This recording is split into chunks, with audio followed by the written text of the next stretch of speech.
Bueno, en este segmento vamos a ver el triángulo de Karpman.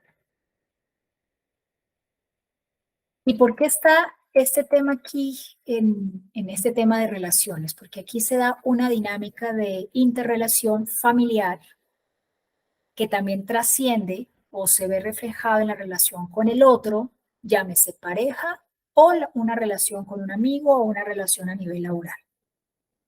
Entonces, es como esta relación inicial con esta figura de contención y también aquí juega también la relación de mamá, o sea, no solamente la causa previa es padre, también puede ser una distorsión o una carencia de apego seguro por parte de mamá. Entonces puede generar como esta dinámica. Y entonces, ¿de qué se trata? Lo primero aquí voy a ilustrar cómo es el triángulo de Karpman. Y en el segundo slide está la solución, una invitación a poderlo integrar desde la parte del sistema familiar. Entonces, el triángulo de Karpman, se le llama triángulo dramático de Karpman, lo que establece es una dinámica que puedo tener en mi manera de comportarme, o sea, moverme a lo largo de estos tres ejes, o sea, es cómo me puedo mover de perseguidor a salvador y me puedo mover de salvador a víctima eh, y reconocer cómo me muevo y qué detona en mí para hacer que yo esté en este lugar y qué detona el que me pase a este lugar y qué pasa aquí y a veces me victimizo, entonces es susceptible que nos movamos. Eso es una mirada. La otra mirada es con el otro. Y entonces ver cómo, si yo estoy en un lugar, en este lugar, el otro dónde está. Entonces el otro también, si yo estoy aquí, el otro va a estar o acá en El Salvador o acá en el perseguidor. También, tercera mirada es en una dinámica familiar donde está papá, mamá y estás tú, o dos hermanos y estás tú, o sea, ahí sí van tres personajes, algunos se ubican en el perseguidor, otro en El Salvador y otro en la víctima, o sea, en una relación de tres. ¿Y qué dice el triángulo de Karpman y cuáles son esos tres ejes? Un eje el perseguidor, el otro papel o dinámica es el salvador y hay una dinámica que es el de la víctima. ¿Y qué dice y qué es lo que significa? Entonces, el estar aquí en este lugar, reitero, hay que lo miremos en cualquiera de las tres posibles experiencias. Cómo me muevo a nivel personal, experiencia 1, experiencia 2, con la relación con el otro, y experiencia 3, cuando somos tres en la familia. Entonces, este rol de víctima es, bueno, es un rol cómodo para quien a veces de manera inconsciente está ahí, porque es no hace demandas específicas de ayuda, o sea, no pide ayuda, sino se queja. Entonces es quien eternamente se está o permanentemente se queja, se ve a sí misma sin recursos. Pobrecita yo, es que yo he sido tan de malas, es que como estoy enferma, es que la justificación y la total y la permanente queja. Y entonces en ese lugar, cuando digo que es un lugar cómodo, ¿qué sucede?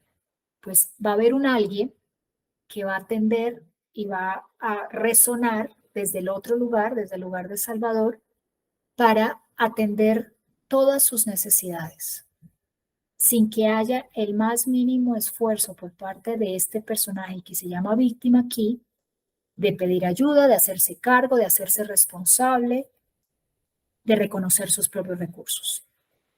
Entonces, desde ese lugar es un lugar cómodo. Ahora bien, hago una claridad. Existen víctimas reales y existen las víctimas del triángulo dramático de Karpman.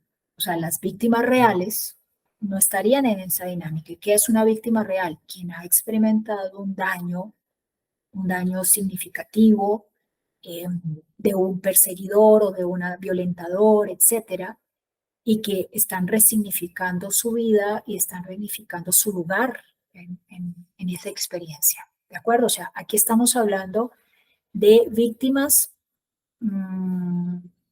digamos, cómo le ponemos? Como dinámicas inconscientes donde no hay un daño como claro, ¿de acuerdo? O sea, no hay tal, sino se victimizan, vuelvo y reitero, o sea, no reconocen sus recursos, su responsabilidad, no piden ayuda y se quejan. Ahora bien, en esa mencioné a quien sale en su ayuda, y ese quien sale en su ayuda en esta dinámica se llama el Salvador.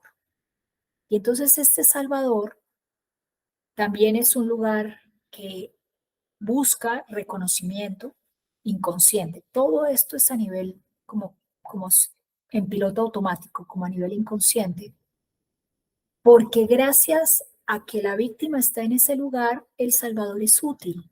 El Salvador es reconocido como bueno. Entonces el Salvador se puede mover en un eje de bueno o malo, o sea, de sentirse con la potestad de catalogar a alguien como malo y a alguien como bueno. Y entonces, y él a sí mismo se ve como el bueno de la película. Y le cuesta muchísimo trabajo decir no.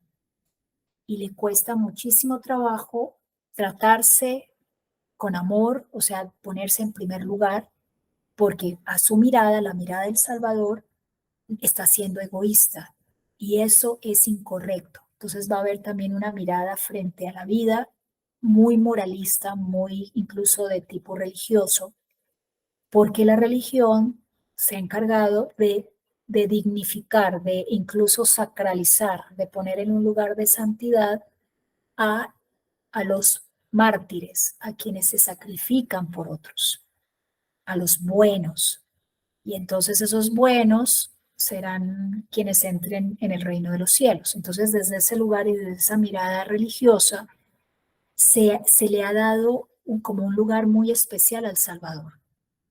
Ahora bien, lo que trae Karman es decir, este Salvador no es del todo un lugar amoroso, no es del todo un lugar bueno, no es porque ahí hay una dinámica de, primero, necesidad de reconocimiento, segundo, de una ausencia de amor a sí mismo, incapacidad de establecer límites, fácilmente eh, sobornan o fácilmente, y ya explico este tema hay una manipulación también oculta en sobornar y en hacer culpable. Aquí la pelotita que se tira entre la víctima y el salvador se llama la culpa. Y entonces, ¿cómo soborna el salvador? Con esas frases de, ¿y yo que he hecho tanto por ti? ¿A quién se lo dice? A la víctima. ¿Me pagas con esto? Y entonces esa frase, debajo está la pelotita de la culpa. Y entonces se la tira a la víctima. Porque sienten que le deben por haber sido salvador, haber sido buena. ¿De acuerdo? Y la pelotita de la culpa de la víctima es, yo hice lo que tú me dijiste que hiciera y por tu culpa estoy así. Entonces no asume la responsabilidad y se la echa a la pelotita de la culpa al salvador. Ahora bien, El Salvador, digamos, tiene un corazón generoso, un corazón de pollo, o sea, es una persona, no es una máscara, o sea, no es que se hace El Salvador, o sea, genuinamente tiene un corazón generoso. Solo que hay algunos elementos que hay que equilibrar, ¿no? Y es ese tema de que no se sienta mal si se da un lugar especial él o ella, si atiende sus necesidades, se vale decir no, se vale, y aquí está el proceso de como de resignificar a la víctima y reconocer que el salvador no es necesario. La víctima tiene recursos, verla como un adulto a la víctima, con capacidades, no por debajearla, no ese pobrecita, y un lugar de soberbia, ¿no? Yo estoy bien aquí, yo soy la salvadora y la grande que puede salvarte a ti, chiquitita, que no puedes, no tienes cómo. Eso es una distorsión, ¿de acuerdo? Que se ve desde el lugar del Salvador.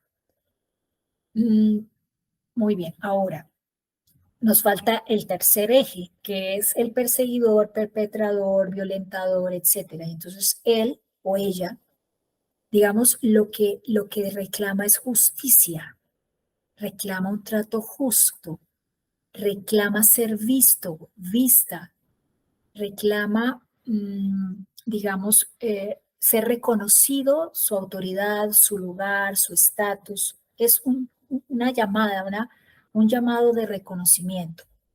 Ahora, la distorsión es que los medios que utiliza para eso es la violencia. Y la violencia en todos sus matices, voz alta, amenazar, mirar feo o incluso golpear. ¿De acuerdo? Entonces, es los medios que utiliza este perseguidor para ejercer ese derecho o ese llamado son los que, digamos, generan dolor o que generan pues como crisis en esta dinámica. Eso es la explicación del triángulo dramático de Cartman. Ahora bien, vamos a ver digamos, cómo poder salir o cómo poder integrar como esta dinámica.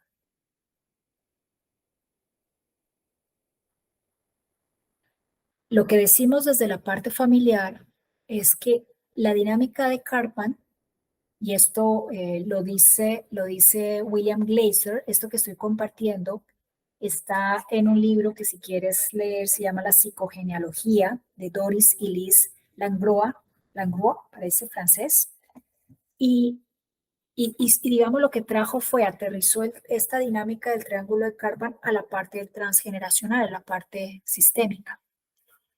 Y entonces lo que dice es, esta solución es parte, el origen está en los mandatos en la familia.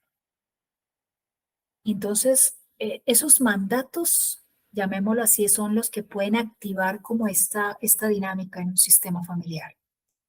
Y entonces, ¿cuál sería esa solución? Entonces, la solución es desde, el lugar está igualito como lo vimos en el slide anterior. O sea, aquí estaría la víctima, aquí estaría el salvador y aquí estaría el perseguidor. Entonces es que esa víctima reconozca, abrace la vulnerabilidad. ¿Y qué se entendería por la vulnerabilidad? Una fragilidad momentánea ante una situación precisa. O sea, reconocer que se es frágil momentáneamente, que no se quede ahí, porque el tema de la víctima es que se queda ahí. O sea, la fragilidad se forma como su modus vivendi. No, es listo, reconozco que soy vulnerable, que soy frágil, pero esto es transitorio. Reconocer que tiene habilidades necesarias para actuar. Habilidades, recursos, capacidades, que se es adulto y que sabe que es su responsabilidad resolver sus propias dificultades, que esto no está en manos de nadie más sino de ella o de él. Entonces, la víctima podría lograr como integrar ese lugar y salirse de ese lugar, primero dándose cuenta que está ahí, eso es conciencia, y segundo, con estos tres elementos, posibles elementos. Por el lado del Salvador es la responsabilidad. Y entonces esa sería como la palabra clave. Aquí son como palabras claves. Y es, presta su ayuda desde su propia posición, rol o cargo, sin autoinvestirse de un poder que nadie le ha otorgado. Y aquí viene un elemento que utilizaba El Salvador y es que da la ayuda sin que se la pida. Entonces aquí es, listo, ¿qué significa esto? O sea, que ayuda desde de lo que está en la posibilidad del rol que esté cumpliendo. Si es un padre, pues por supuesto va a ayudar acorde a ese rol paterno, o si es una mamá, o si es un jefe, o si es un terapeuta, desde ese rol o desde esa posición. Sin embargo, sin rayar en el tema pues como de la soberbia o rayar en el tema de sentirse todopoderoso o con el poder de interferir sin que alguien se lo haya pedido o le hayan dado ese consentimiento. No se posiciona en el juego de bueno o malo, ¿de acuerdo? O sea, esto amplía la mirada total de este lugar del Salvador. Y aquí no hay buenos ni malos. Son dinámicas, son roles, son relaciones, son historias, son aprendizajes, pero quitarle ese tema de que esto es el malo y este es el bueno, porque eso es lo que lo jala a entrar en defensa de quien él considera o ella considera que es el bueno, que en este caso sería la víctima. Ella reconoce su responsabilidad y la de otros, y del potencial que otros tienen para resolver. Tiene en cuenta su vulnerabilidad, la vulnerabilidad de la edad. ¿Esto qué significa? Y es que si estamos hablando de niños, si estamos hablando de adolescentes, pues tiene en cuenta que bajo su tema de su rol, su cargo, puede brindar ayuda, pero una ayuda consciente. ¿De acuerdo? Un niño y un adolescente tienen menos recursos que un adulto. Entonces, digamos que aquí son como órdenes de la ayuda, de alguna manera. Entonces, lograr como discriminar eso. Y rechaza comportamientos destructivos. Entonces, el comportamiento destructivo, pues radica aquí y acá. O sea, en cualquiera de estos dos roles tiene comportamientos. Y él consigo mismo también tiene comportamientos destructivos. Y la solución y la salida del perseguidor está la afirmación de sí. Entonces, reconocer que actúa en función de sus intereses personales. O sea, es que necesita reafirmar y entonces irse a trabajar en su interior a reafirmarse. Esa reafirmación no la va a encontrar afuera, y menos infligiendo violencia. Su objetivo es expresar claramente sus necesidades y dar libremente su opinión. O sea, él o ella tiene la absoluta libertad de poder expresar lo que piensa, de expresar lo que siente. Y la invitación es a que exprese claramente sus necesidades. Recuerden que por allá decía que reclaman justicia y que los medios que utiliza para hacerse valer o entender no son los válidos. Si esta persona en este lugar de perseguidor, donde hay un profundo dolor que se vea desde afuera como violencia, lograra conectar con ese dolor y lograr expresar qué es lo que necesita sin gritar, sin golpear, sin tratar mal, ese sería un camino de solución. E intentar negociar honestamente su posición. Ese es otro camino. Y es negociar, no imponer, no violentar, sino es la invitación a la negociación. Entonces, esto es lo que podría, digamos, dar luz en una dinámica familiar que tenga involucrado.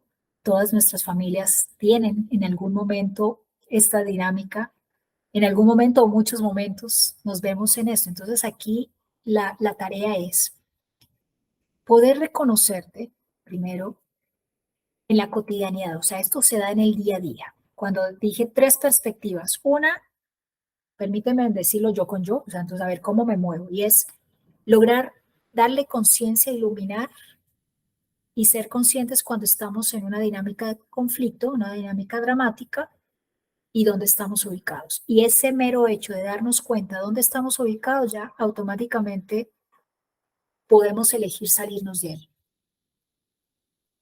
¿De acuerdo? Entonces, aquí en este diálogo interno, en esta relación que tenemos con nosotros mismos, en estos pensamientos, en la manera como nos hablamos, podemos reconocer que a veces nos victimizamos, que a veces nos sentimos que no somos capaces. Entonces ahí estaremos en este lugar. Y a veces nos tratamos muy mal, o sea, nos tratamos, decimos que hay un perseguidorcito en nuestro interior, un juez implacable que juzga y que nos dice cosas, nos decimos o nos dice cosas tenaces. Entonces estaríamos a decir, ya había mi perseguidor interno. Ya había mi víctima. Y entonces, ok, ¿qué necesitaría el perseguidor? Como hay enojo y puede haber miedo, porque debajo del enojo puede haber miedo, darle la posibilidad de que lo exprese. Y ahí entra Luis Hay con sus ejercicios de catarsis, o los ejercicios de hablar, o los ejercicios de reconocer, o sea, de un camino de expresión.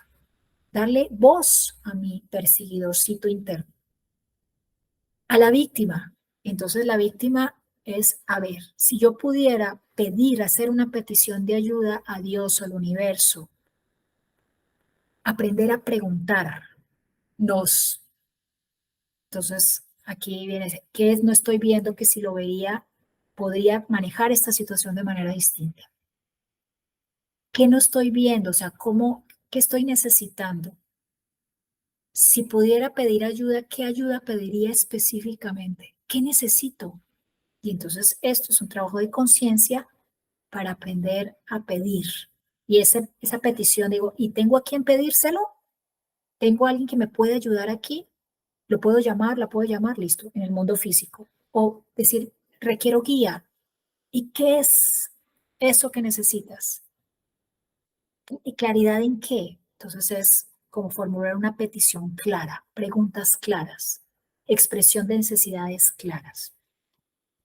Y en el caso de El Salvador, tenemos un salvadorcito también interno, ¿no? Y ese salvadorcito interno no busca salvarnos a nosotras mismas. Ojalá fuera eso. O sea, el salvador positivo interno sería, ¿qué necesidad tengo hoy que puedo satisfacer? O sea, ¿qué necesito hoy? Descanso, ¿qué necesito hoy? Un buen plato de comida. Es que mi cuerpo me está demandando carbohidratos. Muy bien, voy a darle carbohidratos. Eso sería un salvador interno en buen plan. El salvador interno en mal plan es, me siento culpable porque es que no estoy ayudando a los demás, no estoy al servicio de, o sea, me siento culpable porque me estoy dando a mí.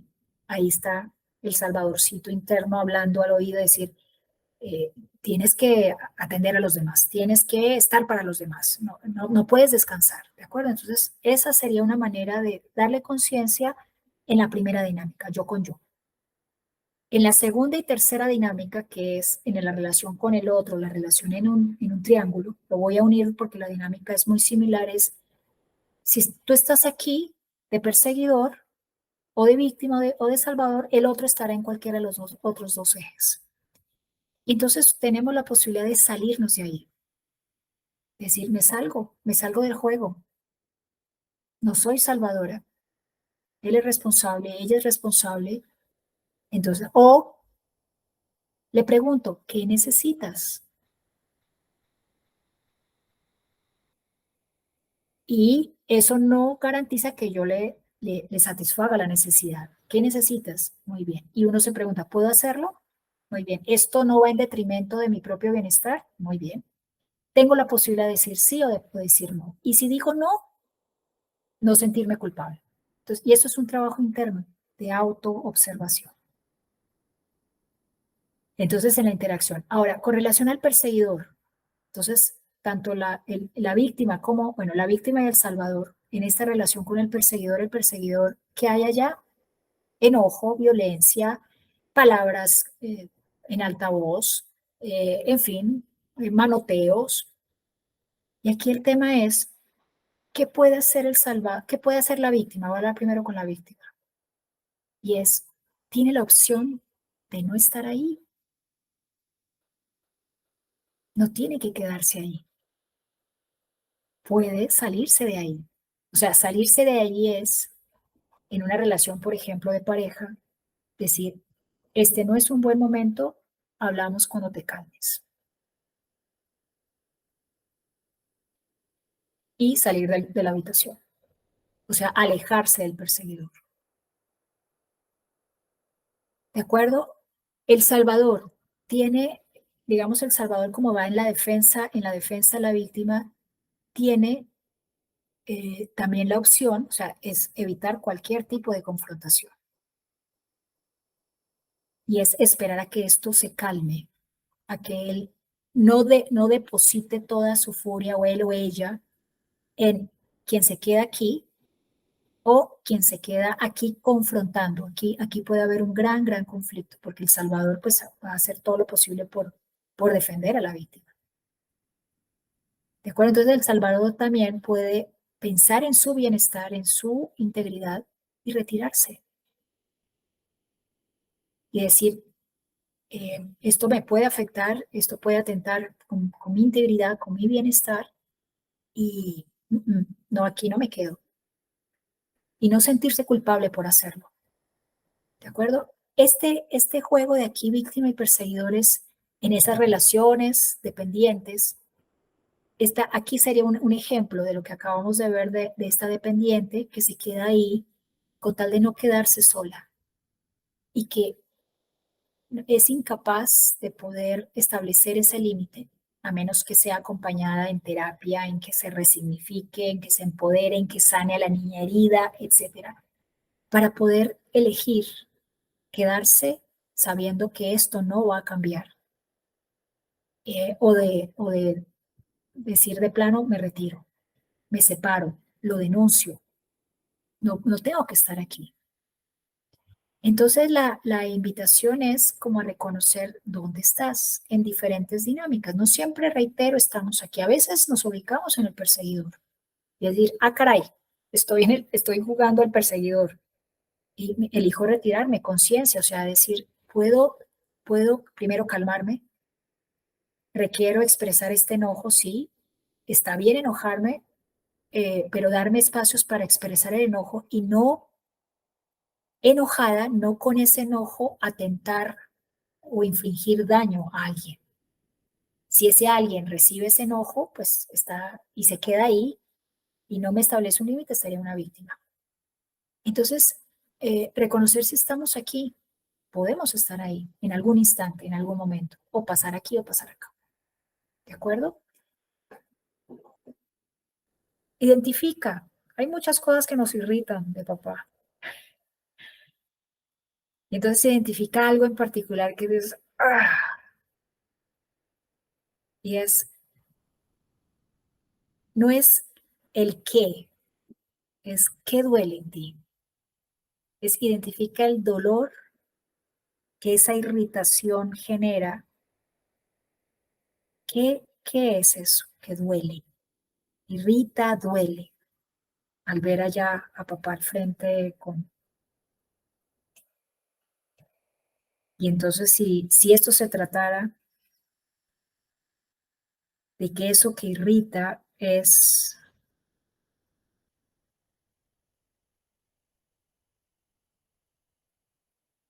una experiencia previa tuya, es una deuda que nos aleja, que te aleja de la paz. Hoy eres consciente y sabes que hay una ley de causa y efecto, entonces que todo eso que sembramos, cosechamos,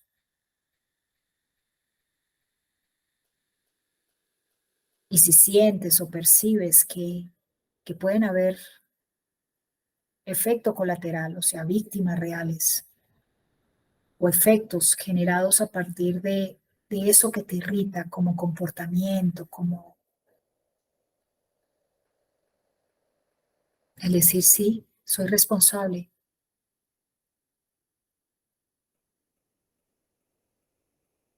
soy responsable, nos salimos de este lugar de víctima. Y vemos con ojos distintos a ese perseguidor, si es eso que nos irrita, es algo que podemos vincularlo desde el perseguidor o desde el salvador, de cualquiera, identifica en el triángulo de karma en dónde está eso que irrita de papá.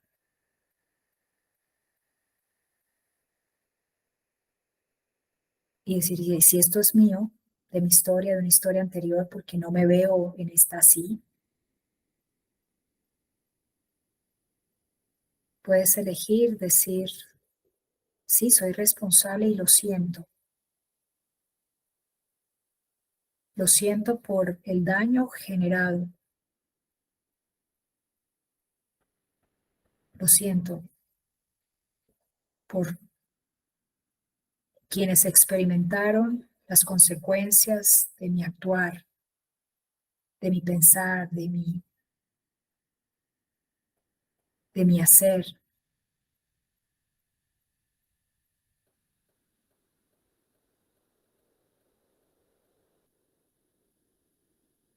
Y ahora regresas nuevamente esa mirada hacia tu padre, con eso que te irrita. Y puedes decirle gracias por mostrármelo.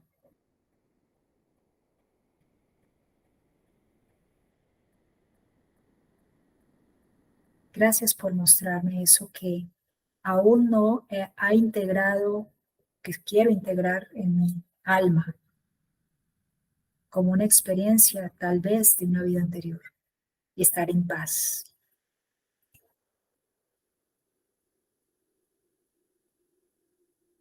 Este ejercicio es tan poderoso que cuando nos hacemos responsables, dicen los sabios, cuando decimos sí, estoy aquí para poder experimentar incluso las consecuencias de esa causa previa. Los sabios dicen, cuando somos humildes y reconocemos eso, podemos trascender ese karma. La responsabilidad trasciende karma, integra karma. O sea, el universo entiende que desde nuestra responsabilidad reconocemos que toda causa genera un efecto.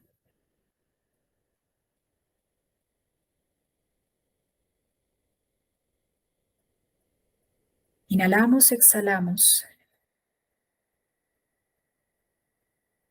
y abrimos un espacio en nuestro corazón a eso que hoy integramos. E integramos dos cosas grandes.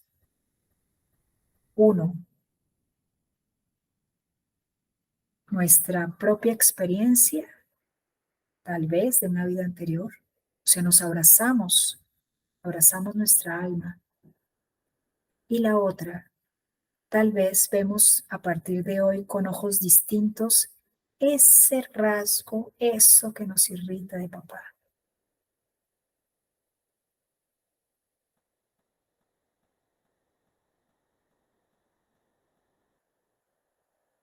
Gracias por hacerte disponible este ejercicio.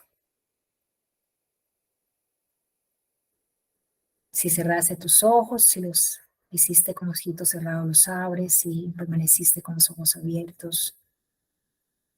Y regálate un gran abrazo, honrando a esos maestros grandes, grandes, grandes que son nuestros padres. Y de manera hoy muy especial, un lugar muy, muy importante a papá.